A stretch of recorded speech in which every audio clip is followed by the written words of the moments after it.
Words cannot describe how hyped I was watching this episode.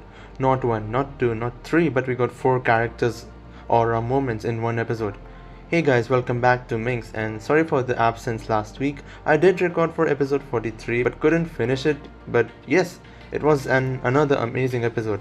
Ichigo's new form was revealed and Zaraki joined the fight against Gerard, and episode 44 continues from where they left off.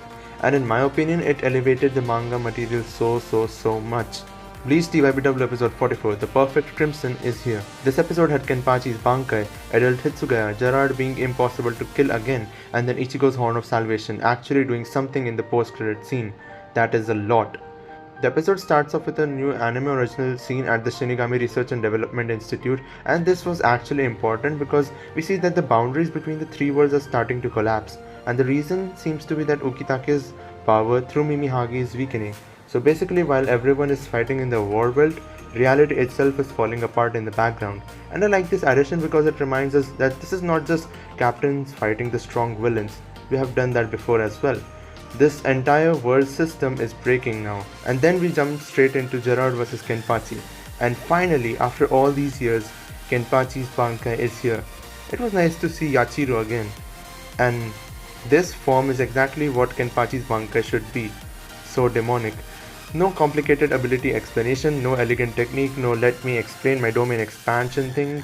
He just turns into a red demon and cuts Gerard in half. That is so Kenpachi. But of course this is Gerard Valkyrie, so cutting him in half is somehow just a minor inconvenience. The episode focuses a lot on the Quincy cross inside Gerard, which is important because that is basically the key to why this guy refuses to stay dead.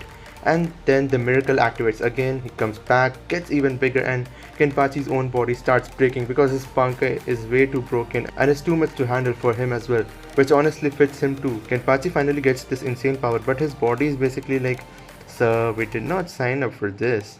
And then almost immediately after that, we get Hitsugaya's completed Bankai. Adult Hitsugaya, oh my god. He finally appears and visually this looked amazing. And Yuki Kaji?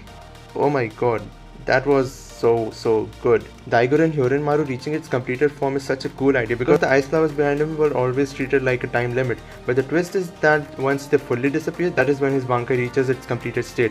And I love the little joke with Ruki and Renji thinking that this is Hitsugaya's older brother or something, because yeah, imagine being gone for 5 minutes and suddenly the captain who looked like a middle schooler is now taller than most of these guys. But jokes aside, adult Hitsugaya was clean. His ice powers feel way more dangerous in this form, and then Byakuya joining it with Ikka Senjika made the Gerard fight feel like a proper captain level raid boss battle.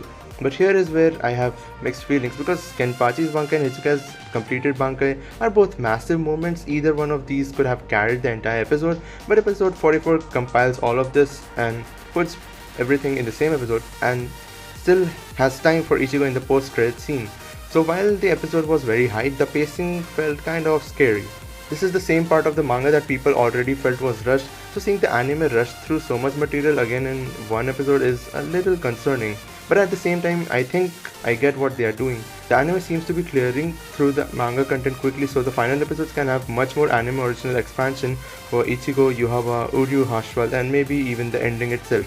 So right now I'm excited but also slightly nervous. Then we get to the post-credit scene and honestly this might be one of my favorite parts of the episode. First we go back to Karakura Town where the hollows are starting to flood in because the balance between the worlds is collapsing, and we see Ryunosuke, Shino and Okikiba stepping up to defend the world of the living. This is the kind of anime original content I like. It is not random filler, it shows us what is happening outside the main battlefield and makes the collapse feel actually threatening. And just when you think the episode is over, we go back to Ichigo vs Yhwach. Ichigo's Horn of Salvation is finally in action. The horn, the hollow markings, the white blade, the red eye, everything looks insane. And then Ichigo uses Gran Cero mixed with Getsuga Tensho against Yhwach. This man is combining hollow, soul reaper, Quincy powers like selecting ingredients for a custom attack. And the fact that they ended the episode here makes episode 45 really important because now we are finally seeing Ichigo use the maximum power he has ever had. So overall, episode 44 was probably the most hype episode of Cour 4 so far, but also the one that made me question the pacing the most. Kenpachi's Bankai was brutal, adult Hitsugaya looked amazing, Gerard is still unfair and standing straight. The Karakura Town scene made the world collapse feel bigger. and Ichigo's Grand Cero Getsuga Tensho was the perfect cliffhanger. But I do wish some of these moments had more breathing room. So let me know what you think. Was episode 44 perfectly packed with hype, or did it move too fast? And which reveal did you like more? Kenpachi's Bankai, Hitsugaya's adult form, or Ichigo's Horn of Salvation? Do let me know in the comments, and thank you so much for staying until the end. Goodbye.